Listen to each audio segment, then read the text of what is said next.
I'm Judy Merriam, and I want to welcome our friends from SIL and those from the Guilford Library community. We're privileged to have Margie Yamamoto join us this morning. She's a member of the family that's featured in the presentation, and Margie was incarcerated at the age of 2 months. Margie is now retired after 40 years in the communications and public relations fields, and today she is co-president of the New England chapter of the Japanese American Citizens League, a national human rights and educational organization. We ask that you place any questions you may have in the chat. So if you use your cursor and scroll down until you see chat, you can put your questions there and they'll be answered at the end of Margie's riveting talk. So without further ado, I introduce Margie Yamamoto. Thank you very much, Judy. And I'd also like to extend my thanks to Danielle at the Guilford Library and Judy, of course, and Doris for all their help in making it possible for me to speak today. As many of you may know, I was born and raised in California and always lived in or near a community of Asian Americans. So when I moved to Boston more than 40 years ago, you can imagine how surprised I was when I found myself being treated like a foreigner. At first, I was amused to be asked, "Where did you learn to speak English so well?" Or "What country did you come from?" But as these questions became more common whenever I met someone new, I began to get a bit annoyed by the fact that because I didn't look like them, I couldn't be American. And I was reminded it was that assumption that led to the imprisonment of persons of Japanese ancestry during World War II. We like to think we're a lot more sophisticated today, but I still get asked those questions. I guess I've mellowed some with age, and those questions don't bother me as much because I realize they're asked out of friendly curiosity by people who have little or no exposure to Asian Americans beyond probably the local Chinese restaurant. That's one of the reasons why I've incorporated my family's personal story into my talk. I hope it'll help to remind us that we truly are a nation of immigrants, and the constitutional rights guaranteed all of us are very fragile. What happened to us 80 years ago could still happen to anyone today. Most of the photos you're going to be seeing are from my own family album, but many of the historic government photos are from the U.S. National Archives, some of them taken by Ansel Adams and Dorothea Lange. And I have to extend special thanks to my husband, Mark Hopkins, for his artistic computer skills in helping to make this presentation very special.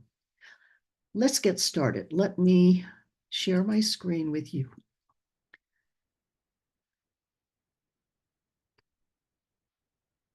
Here we go. I'd like to begin by introducing you to a few words in Japanese that I'll be using throughout my talk. In Japanese, we have words that describe the generations. They're used the same way we use terms like baby boomers and millennials. The first word is issei. That means first generation in America. This is the immigrant generation that was born in Japan. Next is nisei, the second generation. They're the children of the Issei, were born in America and are American citizens. There are more generations after that, sansei, yonsei, gosei, meaning third, fourth, and fifth generations. These words are based on the Japanese system of counting, ichi, ni, san, and so forth. So there are words to describe the generations no matter how far back your family goes. For today, we'll be talking about the Issei and Nisei generations. When my family was incarcerated during World War II, I was just an infant, and I don't really remember any of it, but I've learned a great deal about it through family stories told mostly by my mother. We'll be seeing much of this story through her eyes. Let's start by meeting her. This is Kinuko. Her name in Japanese means child of silk. Here she is at the age of 11. She was born in Hilo, Hawaii in 1904. She was a Nisei. This is her family. Only an older brother is missing from the picture. Her younger brother, Yuke, is standing between their parents. And you'll notice the two kids aren't smiling for the picture. That's because they've just had an argument. You see, they shared one pair of shoes. And guess who got to wear them for the picture? Her parents came to Hawaii in 1897 from a small village in Japan near Hiroshima. They came over as contract laborers for one of the sugarcane plantations in Hawaii. They worked hard and saved their money, and as soon as it was possible, they started their own business, a bakery, one that catered to the plantation workers. It was a family-run business, so all the kids were expected to help, Kinuko included. She was just 13 when her father died suddenly, and although she had two brothers, one of them older, it was she who was expected to quit school and work in the family bakery and take on babysitting duties for her younger cousins. That was her life until she turned 18. That's her with friends, the second from the left. Back in those days, 18 was the age of marriage, and someone had already approached her mother with a proposal for Kinuko. Her response was a loud and emphatic no. She told her mother she wanted to go back to school and learn something other than baking. She wanted to travel on big ships and see the world. Her mother laughed because at the time it was an outrageous wish for a mere girl. But Kinuko persisted, and her mother finally agreed to send her to sewing school, where she learned all the needle arts. By this time, her brothers were helping in the bakery, and she was able to go on outings with her friends. That's her in the white hat, sitting on the car's running board in the middle of a sugarcane field. Kinuko's mother waited patiently, but in a few years, she again brought up the subject of marriage. But Kinuko insisted she still wanted to travel on a big ship and see the world. Finally, her mother relented and decided to send her to Japan, where she hoped Kinuko would learn the language and some of the more refined aspects of being a proper Japanese woman. That's Kinuko on the left. The year was 1928, a time when things American were considered unique and interesting in Japan. She stayed with relatives in her parents' home village near Hiroshima. Once there, Kinuko found herself in great demand, teaching the Western style of sewing to women and English conversation to young men. She embraced the Japanese lifestyle and began wearing kimonos and perfecting her Japanese. She told me she got a big kick out of being called sensei. Sensei is the title given professionals like teachers, doctors, priests, and here she was, with just an eighth grade education, being called sensei by everyone. She even found time to date. Remember now, this was the 1920s, and dating in Japan meant bringing a chaperone, in this case, her teenage cousin, shown in the middle. The three of them would start to date. Then they'd deposit their chaperone at the new cinema theater, and the couple would disappear until the movie was over. Unfortunately, all too soon, Kinuko's mother decided it was time for her to return home and get serious about finding a husband. So reluctantly, she returned to Hawaii. By now, she was 26 years old, an old maid by the standard of those days. Most of the men she knew in Hilo were too young, too old, or already married. Then an unexpected letter from California arrived that changed everything. Her cousin wrote telling her, "I found a husband for you." The young man was Sohei Yamamoto. He came to California in 1926 from a small fishing village in Japan. This was during the time of the Asian Exclusion Act that barred all Asians from immigrating to the United States. So Sohei sailed to Mexico, joined a group of migrant Mexican farm workers, and walked into California. Yes, he was an early illegal alien, and he was an Issei. When he met Kinuko's cousin, he was managing a Japanese grocery store in Los Angeles's Little Tokyo. When the cousin offered to be a go-between for the couple, he was interested. The first step was an exchange of photos. He had this one taken to reflect his debonair, sophisticated side with his foot on the running board of a car he probably didn't even own. Kinuko was having a difficult time deciding what to send. She had that great picture of her in a kimono, one that would probably delight the heart of any Japanese man. But that was not the message she wanted to send. She was independent and very American. So she settled on this photo, standing in the bright Hawaiian sun. The couple exchanged photos and letters, and just 2 months later, Kinuko found herself again sailing on a big ship, this time to California. She arrived on October 17th, 1931, stayed with her cousin, and then on November 5th, a little more than 2.5 weeks later, they were married. They were able to gather the few friends and relatives they had in Los Angeles for a wedding reception. Many years later, I asked her how she felt marrying a man she hardly knew. She told me, I didn't want to worry my mother anymore, so I took a deep breath, closed my eyes, and I got married. As they began planning for their future, the year was 1931, and the country was in the middle of the Great Depression. Jobs were scarce and money very tight. They heard about a place called Terminal Island, where there was work and opportunities for Japanese people. In 1931, as you can see in this aerial photo, Southern California looked very different. Here's Los Angeles. Directly to the south, you'll find Terminal Island. It's an actual island that's about 1 to 2 miles wide and nearly 4 miles long. It's located between San Pedro and Long Beach. Back then, there were no bridges to the island, only a ferry from San Pedro. The population was primarily Japanese and Japanese American who lived and worked there. The men of Terminal Island were fishermen. They fished for the tuna and mackerel that was so plentiful off the California coast. Their wives worked in the canneries, processing the fish they caught. In those days before large-scale refrigeration, the canneries operated on an as-needed basis, 24/7.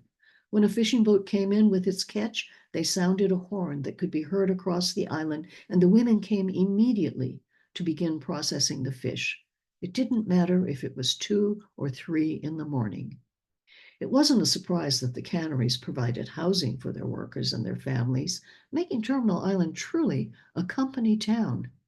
At its height, Terminal Island had more than 3,000 residents. Kinuko and Sohei opened a grocery store on the island to serve the many families who lived and worked there.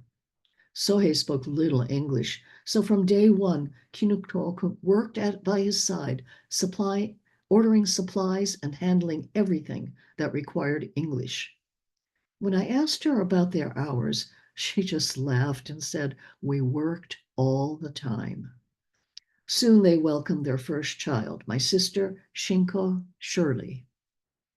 They added 2 boys, my brother, Hajime James, and Tadashi Teddy. The family quickly became part of the unique Terminal Island community. The island had restaurants, hotels, bars, stores, schools, doctors, everything needed to build a self-sufficient little town. In those early years, Sohei enjoyed taking my sister to community picnics. Many families also celebrated traditional Japanese holidays like New Year's Day, Boys' Days, and as you can see in this picture, Girls' Day. That's my sister on the left being held up by invisible hands. Both Kinuko and Sohei worked long hours in the store, and as the kids grew, the boys were left in the care of their sister. Because it was such a closed island community, it was safe for them to play anywhere, and there was usually an adult nearby. The family and the grocery store thrived. Sohei was able to expand his business to include a ship chandlery, providing food supplies to Japanese freighters and passenger ships trading in the port of Los Angeles.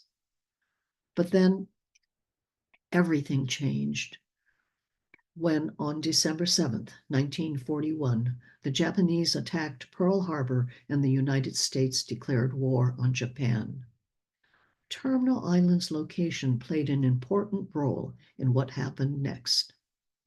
Let's take another look at a map. Here's Terminal Island. Los Angeles is directly to the north. An Army installation at Fort MacArthur was located in San Pedro to the west. And in 1941, a major naval station was being established in nearby Long Beach to the east. And poor Terminal Island was right in the middle.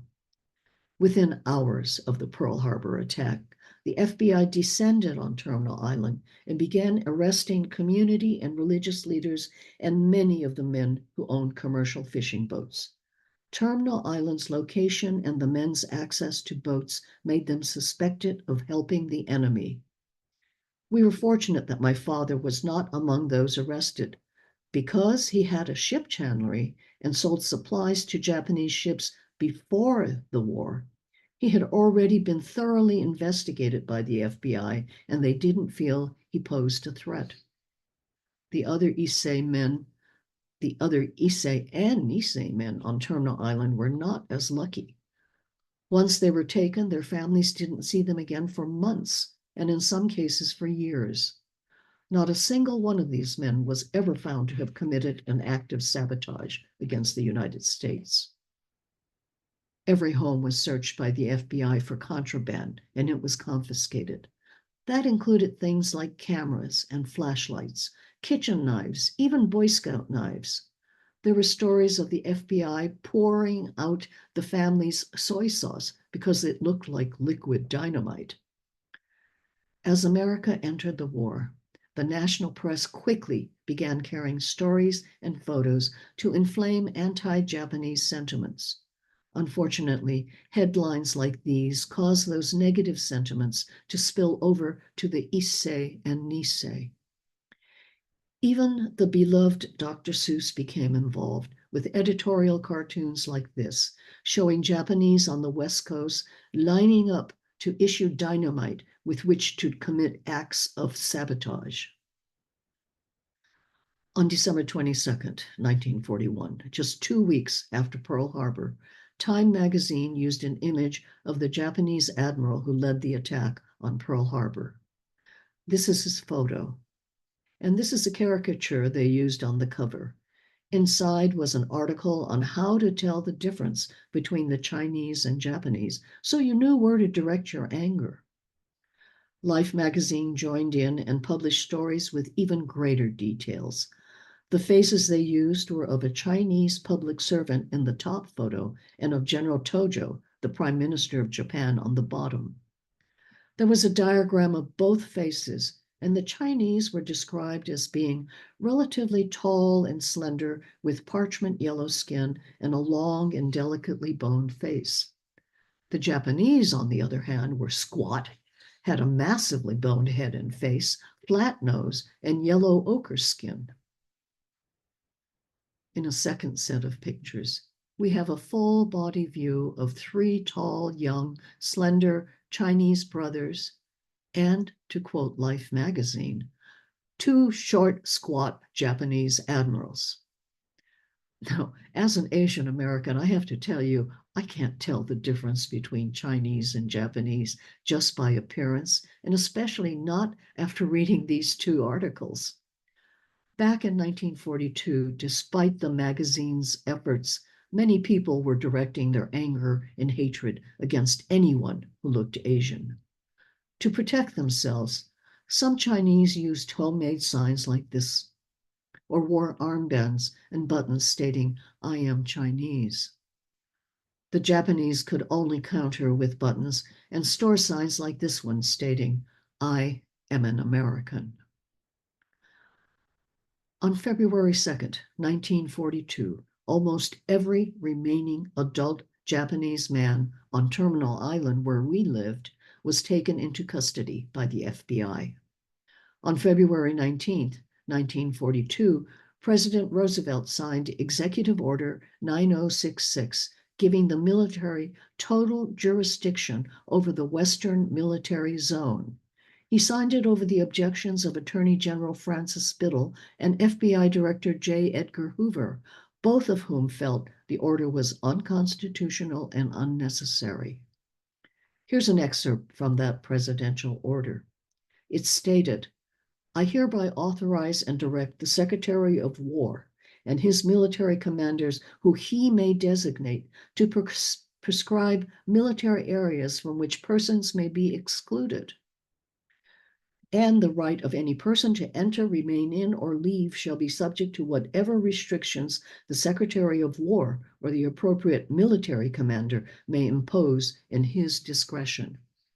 You notice they did not specify the Japanese as a target of this presidential order.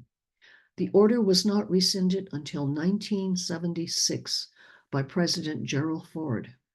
That means for 34 years it was still on the books and could have been enforced at any time against any political, ethnic, or religious group.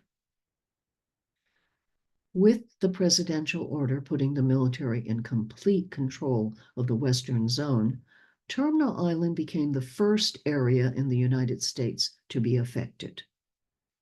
Just 6 days after that executive order was signed, armed soldiers delivered military orders to the residents of Terminal Island, telling us we had 48 hours to abandon our homes and businesses and evacuate the island.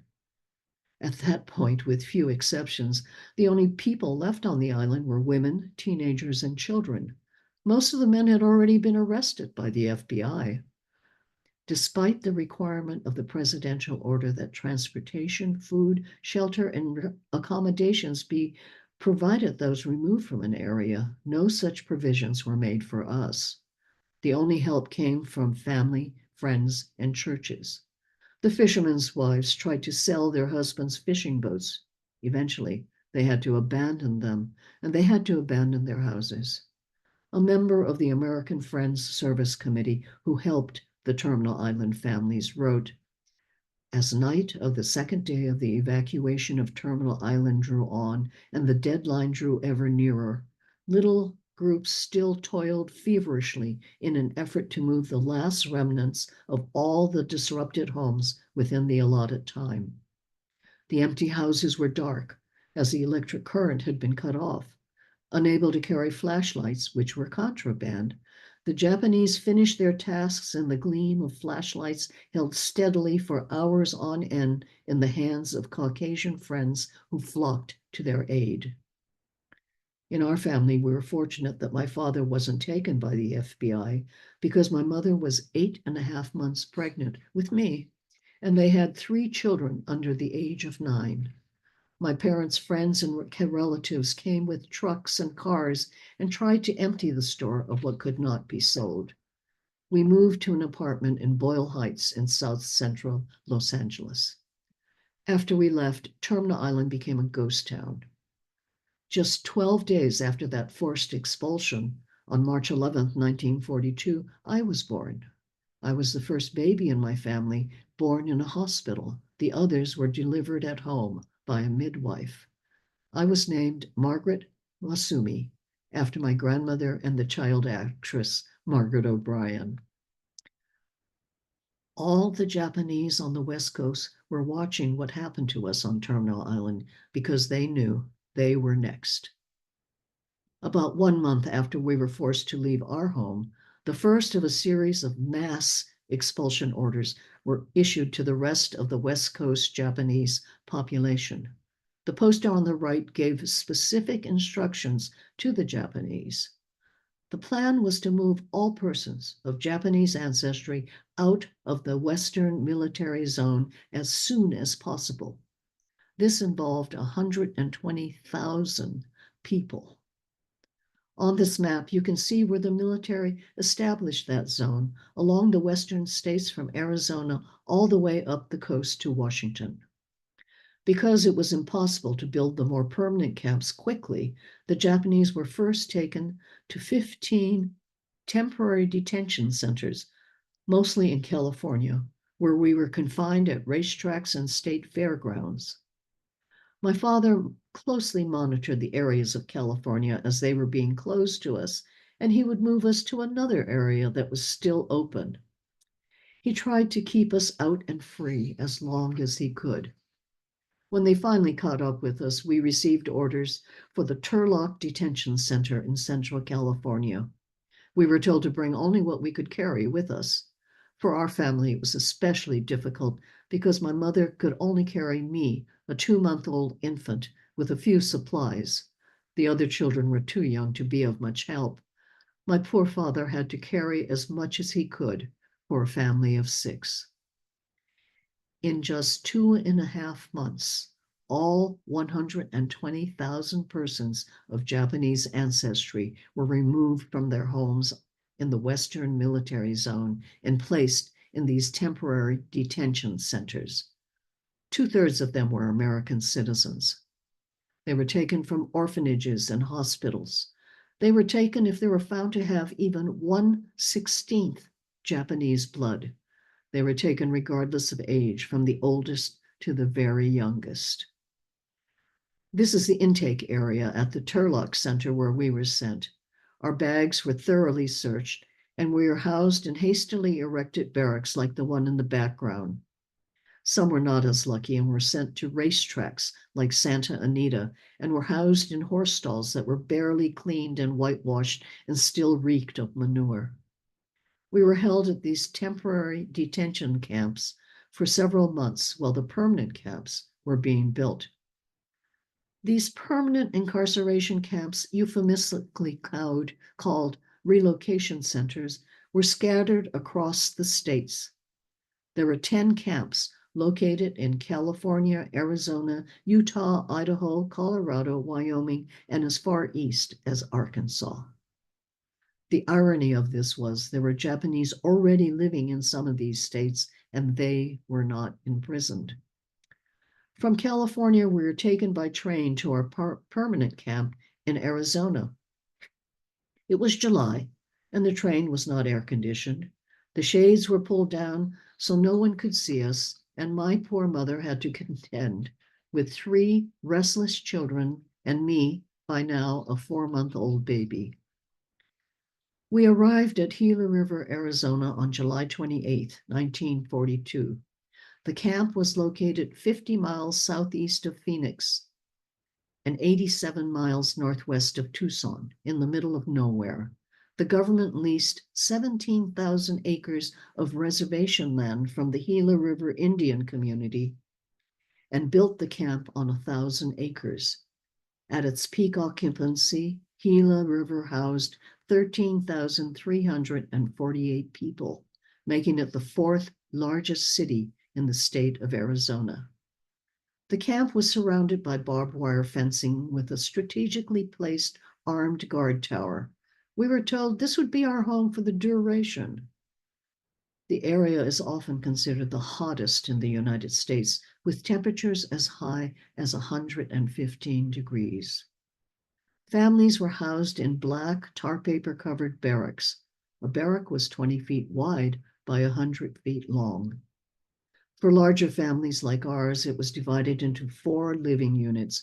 So our family of 6 lived in a space 20 by 25 feet in size.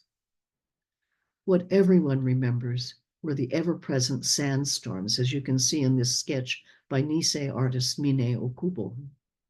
These hastily constructed barracks were made with green lumber that shrank in the hot Arizona sun. The sand invaded the barracks through gaps between the lumber, and my mother had to put layers of wet cheesecloth over my crib to protect me. Army cots were the only furniture in the units. We were given empty mattress pads to fill with straw for our beds. Here's a typical unit. Any furniture you see was made by the Japanese with scrap lumber. The partition between each family's living space was open at the top, which meant absolutely no privacy for anyone. That lack of privacy even extended to the showers and the toilets. These facilities were built military style with separate latrines and showers for men and women. In the showers, the more modest women would wear bathing suits. Here's another sketch by Mineo Kubo showing the partitions that were eventually built between the toilets and the women's area, but only after the churches intervened. They did not allow any doors, so the women had to improvise their own. There were so many people that there were lines for everything, from mess hall lines to lines for the latrine and showers or to do your laundry. You might stand in some lines for hours. Because the Japanese Americans had a wide range of professions, some were offered jobs in the camps. No one was allowed to earn more than the average GI, so doctors, teachers, and other professionals earned $19 a month. $16 a month was paid for skilled labor, like camp cooks, and $12 a month for unskilled labor, like mess hall helpers. Getting fresh vegetables was not a problem at Gila River, where we had a successful agricultural operation. We reactivated the irrigation canals that had been developed by the indigenous population many centuries earlier and turned the area into rich farmland. We grew more than 40 Western and Asian vegetable crops and supplied all of the camp's vegetable needs. By 1943, life at Gila River was falling into a routine. It was considered a model camp, so it was often visited by outside government officials. Perhaps the most prominent among them was the First Lady, Eleanor Roosevelt. As the model camp, Gila River was the only one she visited. Prior to her visit, all the drab, tar paper covered barracks were painted bright white, and she was greeted with welcoming smiles. Mrs. Roosevelt was opposed to the incarceration of the Japanese, and she made her feelings clear in newspaper columns and in an article that appeared in Collier's magazine shortly after her Gila River visit.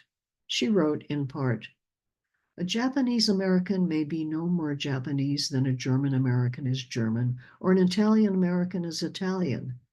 We have no common race in this country, but we have an ideal to which all of us are loyal. We cannot progress if we look down upon any group of people amongst us because of race or religion. We retain the right to lead our individual lives as we please, but we cannot do so if we do not grant to others freedoms that we wish for ourselves." A very wise lady. It wasn't until February of 1943 that the authorities finally decided to ask about the loyalty of the people they had imprisoned. All persons 17 years of age or older were asked to complete a loyalty questionnaire. It consisted of 28 questions. The last two caused confusion and anger in the camps. Question 27 asked, "Are you willing to serve in the armed forces of the United States on combat duty wherever ordered?" Those of draft age wondered if a yes answer automatically meant they were enlisting. There were many willing to fight, but others demanded that their families be freed from the camps before they would volunteer, and they would refuse the draft. The younger Issei, who still had family in Japan, worried they might find themselves having to fight against brothers or cousins. Question 28 asked in part,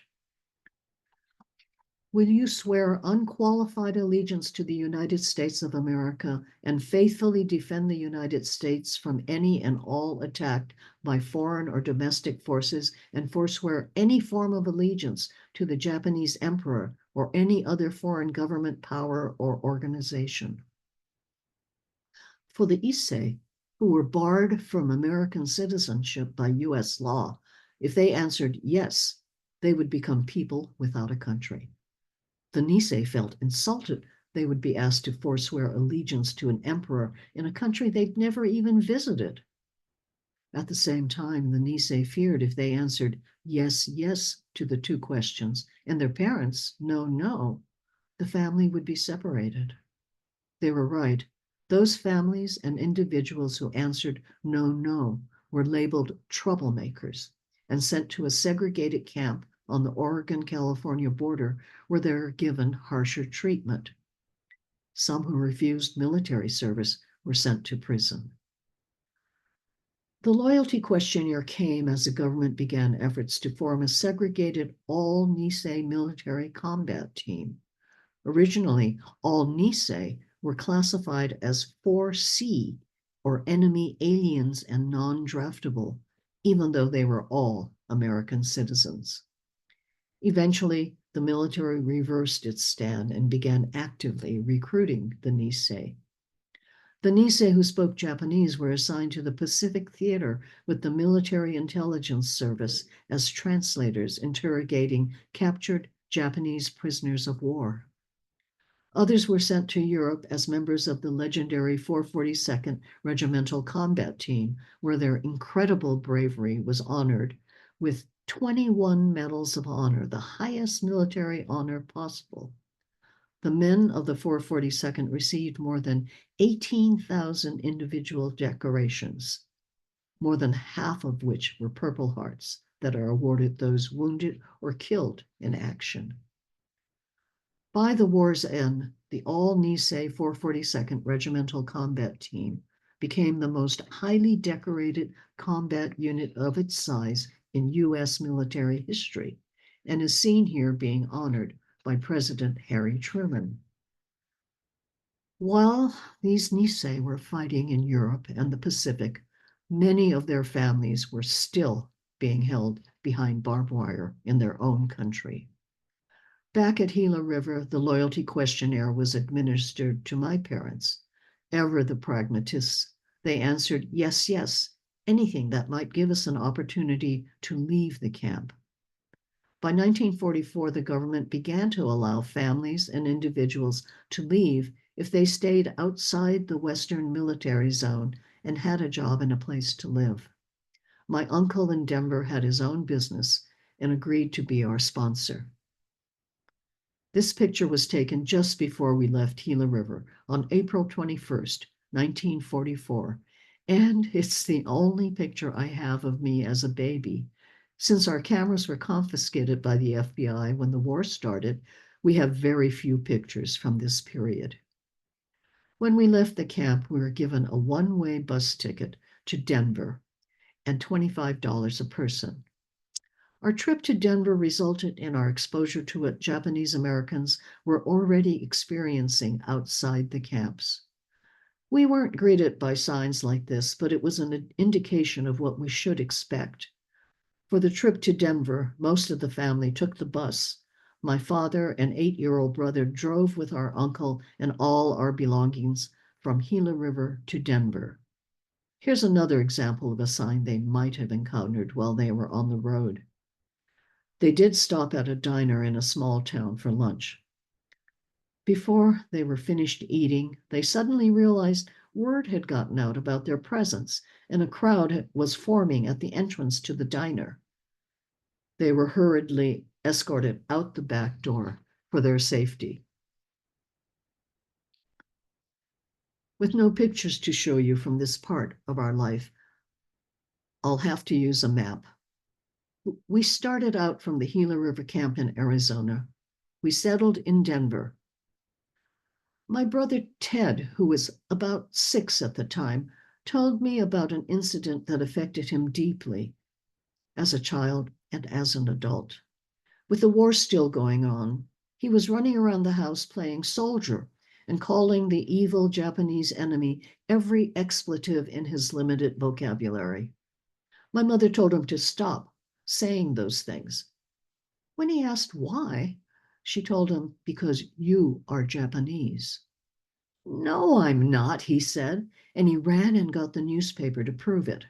He showed her the comics with drawings of the enemy with buck teeth, slit eyes, and glasses. I don't look like that, he insisted.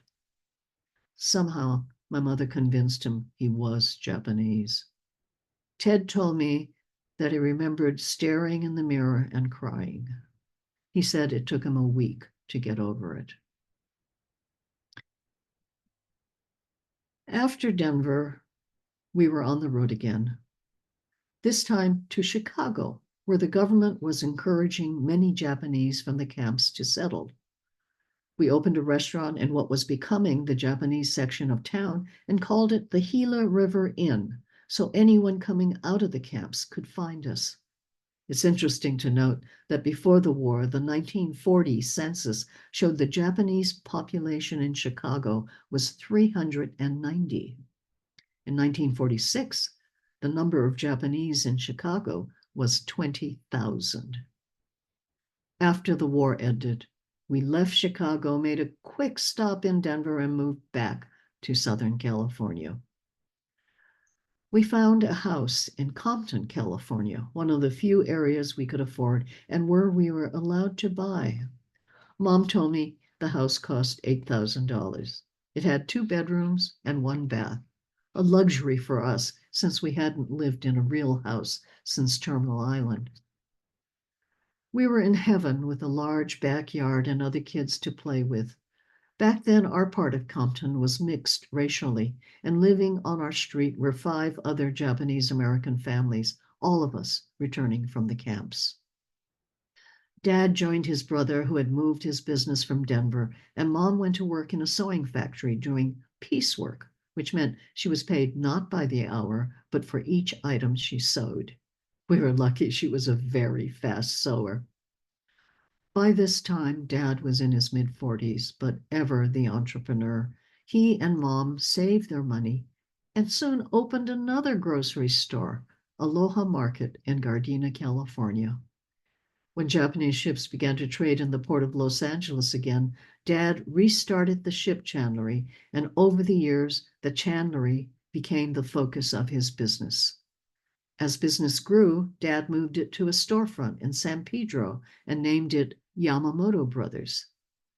Then they built a warehouse in Wilmington, just across the water from Terminal Island. After Dad retired, it was operated by my oldest brother, Jimmy, until he retired in 2012. My older brother, Teddy, went on to be a lawyer. My sister Shirley was widowed early and worked with Jimmy in the family business.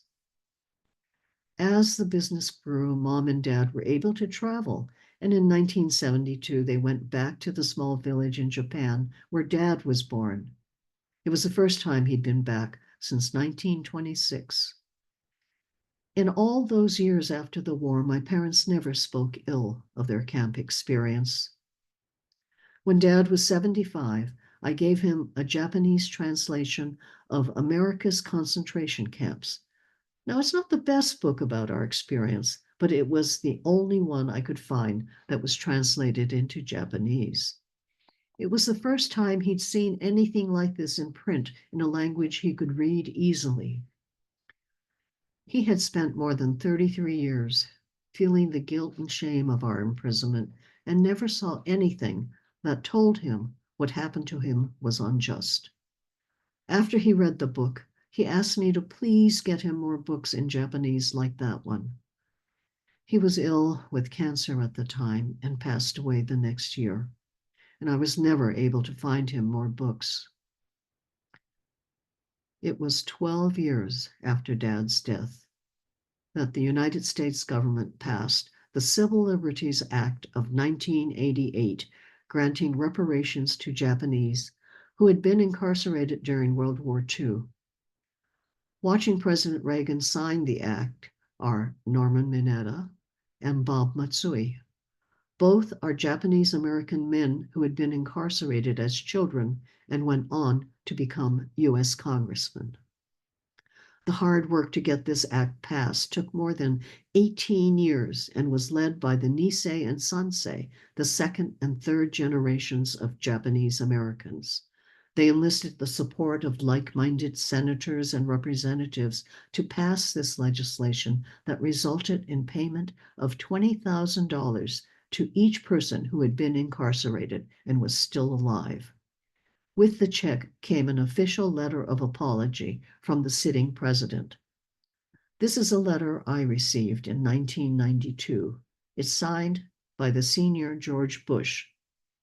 The government began by paying the oldest Japanese first because so many of the Issei and Nisei were dying. I was visiting my mother a few months after she was paid, and I asked what she did with the money.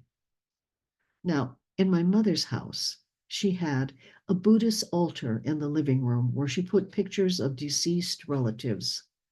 Whenever she had a family celebration or dinner, she always put some of the food there so they could share in the festivities. She took me to this altar, and there, resting against Dad's picture, was her uncashed check. She just wanted to be sure he knew. On her 88th birthday, our whole family gathered to celebrate, including her younger brother Yuke, who was 86 and flew over from Hawaii to join us. As you can see this time, they both got to wear their own shoes. Her 4 kids were on hand too. That's Jimmy on the left, the oldest brother who took over the family business. Teddy, the lawyer, is next to him. That's me when my hair was still all black. And finally, my sister Shirley. My mother died the year after this picture was taken. She was 89. Although my parents are no longer with us, their story continues. For you see, when a strong-willed young woman who wanted to see the world meets an adventurous entrepreneurial young man, together they can overcome many obstacles. We're fortunate they've left us with these stories. They've also left us with a large, multiracial, multicultural family that includes 4 children, 13 grandchildren, 21 great-grandchildren, and 8 great-great-grandchildren. Our story is just one of the many thousands to result from our wartime incarceration.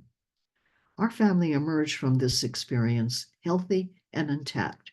There are many others who are not as fortunate.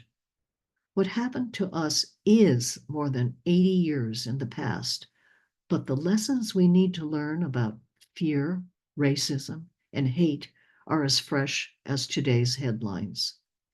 The history of Asian hate goes back almost 200 years when the Chinese began immigrating to America. They came to work in California's gold mines and to build America's transcontinental railroad. In 1882, it resulted in Congress passing its first significant immigration legislation, the Chinese Exclusion Act, that restricted Chinese immigration to America. 60 years later, World War II did much to intensify public attitudes. More recently, just 42 years ago, in 1982, Vincent Chin was the Chinese American who was beaten to death by 2 Detroit auto workers because they blamed Japanese imports for costing them jobs. The animosity against us persists today. During the pandemic, and more recently, as economic and political conflicts with China are escalating, we're seeing an alarming increase in hate crimes against Asians in America. Some Americans are demonstrating against it. You've seen the news stories about Asians murdered or assaulted in cities in New York, Massachusetts, and Connecticut. There are many more incidents of hate that do not make headlines. Locally, an Asian American friend of mine from a neighboring town had a driver from a passing car spit at her and yell, "Go back where you came from." There's still a lot of work to be done to change these attitudes and assumptions. I know there are no easy answers, but I'm encouraged and inspired by the words of the late Congressman John Lewis. When John Lewis spoke about working for change to build a better society and more peaceful world, he said, "Ours is not the struggle of one day, 1 week, or 1 year. Ours is not the struggle of one judicial appointment or presidential term. Ours is the struggle of a lifetime, or maybe even many lifetimes. And each one of us, in every generation, must do our part." Thank you. Thank you so much, Margie. That was amazing. I'm wondering if anybody has any questions at this time for Margie before we end the program. If you do, type it in the chat. Okay. Excuse me. I'm trying to end the What? share. Okay, Have you ended the share on your end? I can do that. Let's Okay, see. would you end it? There's something wrong with my. Yep, sure. Let me just. Okay, Oh, thank you. that should be all set now. Okay, I don't see any questions in the chat. Oh, okay. So, Judy, I don't know if you had anything else you would like to say before we end the program, or anybody from SILS? I can just say, wow, that was such a sensational talk, Margie. Thank you so much. Oh, I Judy, thank you. just flabbergasted. Yeah. You read about these things in books, but when you hear a personal story, it just brings it right home and smacks you in the heart. And Oh, thank you so much. Coming from you, that's true praise. Thank you, Judy. and thank you for the work you do in educating us about the deportations. Yeah, it's interesting. Even 80 years ago, this still applies to a lot of things happening around us today. Unfortunately, that's true. Yeah. Unfortunately, that's true. Wow. Well, thank you so very much. We do have a couple people raising their hands. However, I can't see. Let me just try to see if we can get, if I can open up the chat so I can have them. Here, let's try this. Who had their hand raised? I can turn on your, okay, let's see. Melanie has a question. Go ahead, Melanie. Let's see. You have to unmute your microphone, Melanie. I don't know if we have. Okay. I don't see, I see that her, she's still muted. Oh, yeah. Or you can type the question, Melanie, if you'd like, in the chat. Let's see, Carol. Let's try Carol. If you do raise your hand and you'd like to, I don't know how to unmute. That's the okay. problem. Carol, is that you or? Yes, that's me. Okay, so you can chat. We can hear you. Oh, good. Very good. I have a very good friend, Carolyn Seisaki, who is was married to Dr. Clarence Seisaki. He was head of ear, nose, and throat at Yale University Hospital for many years, and Clarence passed away a few years ago.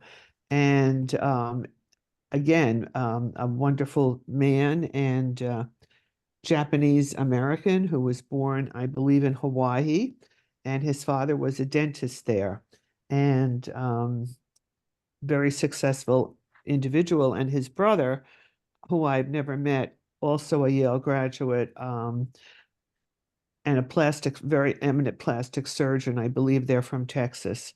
But Carolyn used to be my neighbor, and she's American. She's Swedish background.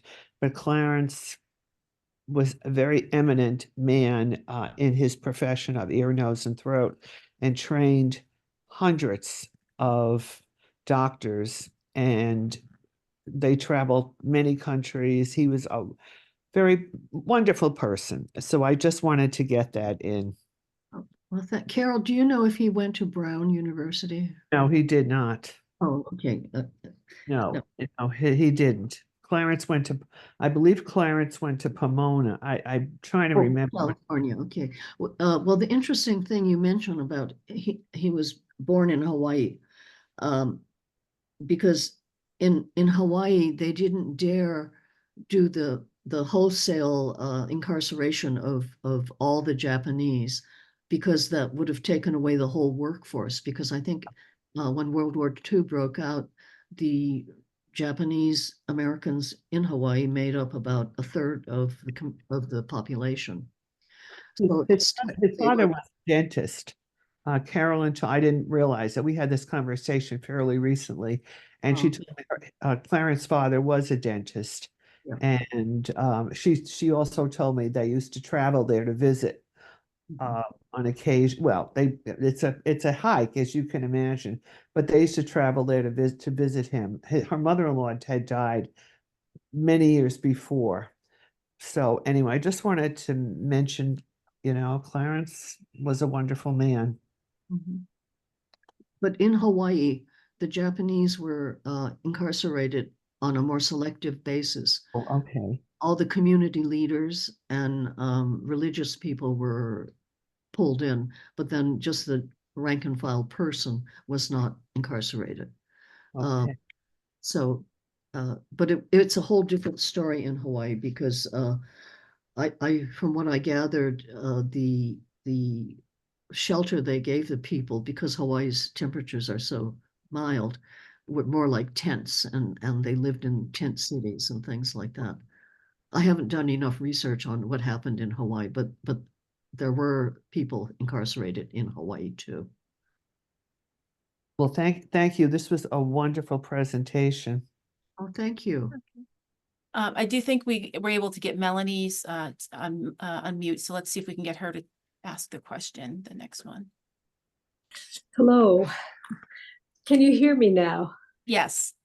I'm very sorry about that. I just want to thank you so much for this talk. I'm half Japanese, and my mother and my grandmother were born in Hawaii. And so there are some of your experiences very much are a reflection of what my mother and grandmother went through.